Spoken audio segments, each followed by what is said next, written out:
I'm Kristin and I'm here with Cara Nance. Cara, how are you doing today? I am fantastic, Kristin. How are you holding up? I am good. And I always have fun with our program that we're talking about strengths and how they work in your career. So I appreciate you being here today. Same. Yeah, definitely a highlight of my week. Absolutely. Yes. So today what we're talking about is analytical. And I'm going to give you the definition of analytical. People who are especially talented in the analytical theme search for reasons and causes. They have the ability to think about all the factors that might affect a situation. So, Cara, what's a good visual on that? I like to think of our analytical theme type friends like a algebraic expression. So you're like, if this, then that. So really that cause and effect thinking that I so value because I don't operate naturally that way. So I really appreciate my analytical theme type friends. Yeah, so my analytical is number 9. So I definitely pull from it. It's not one that is as just, automatic for me, but I can definitely feel when I'm getting drawn into that strength, when I have a project that obviously I've got to go in and do analysis on. For sure. Yeah, and it's number 29 for me. So I very much seek out for my powerful partnerships those with high analytical thing. Awesome. So can you give me an example of how analytical might show up in work? Sure, yeah. So again, with my powerful partnerships, I am with my arranger theme high. I love to gather the data and color code it, make it all pretty and organized, and then I hand it off to my analytical theme high friends. And it's been a beautiful relationship thus far. How about for you?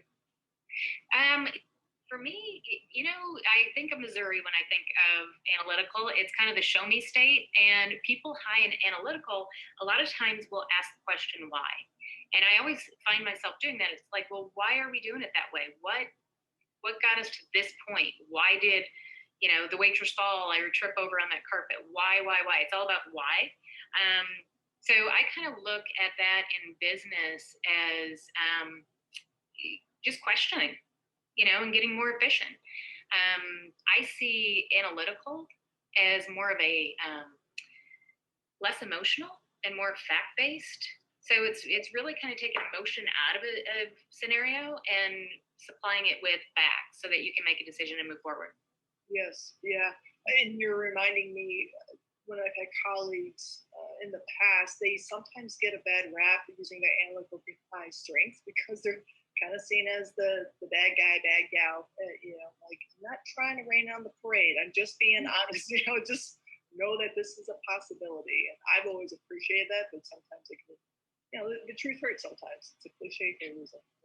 Well, and it kind of slows you down a little bit too, and it forces you to think about things differently and go, well, why are we doing it this way? Just because we've been doing it this way for 5 years doesn't mean we have to keep doing it this way. So I agree with you. I've gotten in trouble myself for this theme. So it makes me kind of crack up. But it does. It's like, and I got to tell you, with me, high and activator and arranger, I have a need for speed. So I appreciate that my analytical sometimes does slow me down and makes me kind of take a pause and take a breath and go, well, hold on. Why are you doing it this way, Kristin? So not only am I asking other people, I'm asking myself that too once in a while. Yeah. I love it. It actually reminds me of the word hegemony. And so thinking about, hegemony, like just that's the way we've always done it. And, when these new people coming in with all their ideas, questioning everything, like, well, it's merited sometimes to just make sure that we're proficient and truly as top on our game as we can be. So, and with that being said, I think it's a great learning opportunity, right? Because you've got new people coming in with new ideas, and you've got older people that have been in an organization maybe that, yes, we've done it that way for 5 years, but I think it's a great opportunity to mix ideas and to just go, just because we did it one way doesn't mean we can't do it a different way and have a better outcome. So I love that. Yeah. So the next part is, what can we ask of more? As far as you have analytical, can you raise your hand and work so that you can get more work that you love?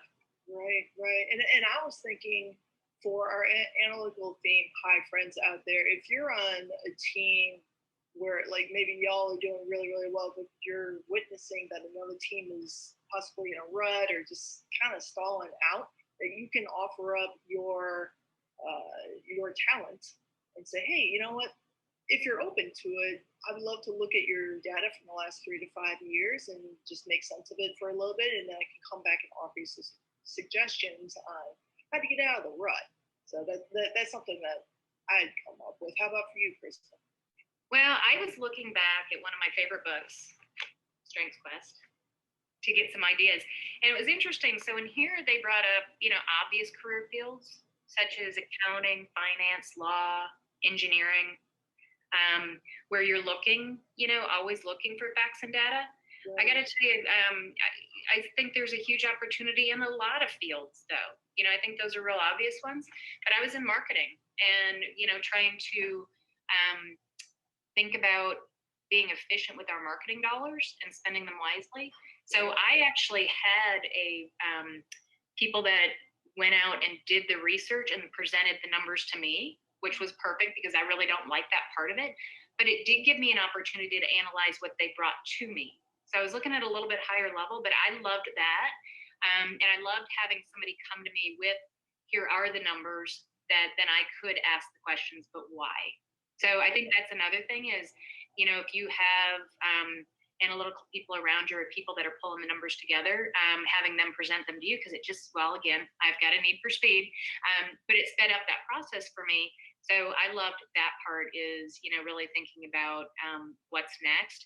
And I also look at analytical kind of as it's a now, in my mind, it's a now theme in that we're taking data that is already there. Right. And we play well in that space. So we're not coming up with, here are the new ideas, here are the old ideas. We're kind of taking, here's what is now and trying to make sense out of it so that you can move forward. Yes. Yeah. And I love that you offer up the opportunity for somebody to offer an opportunity for your fellow colleagues to also fill their cup. If they are also analytical theme high, these, when we operate from our strengths, it fills our cup, it energizes us, and we just naturally have a more efficient team moving forward. So.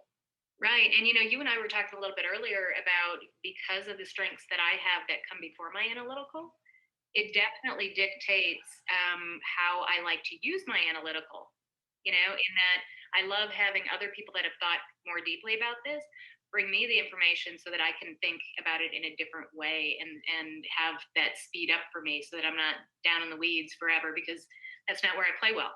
Right. Absolutely. Awesome. Yeah. Always a joy, Kristin. Always a joy.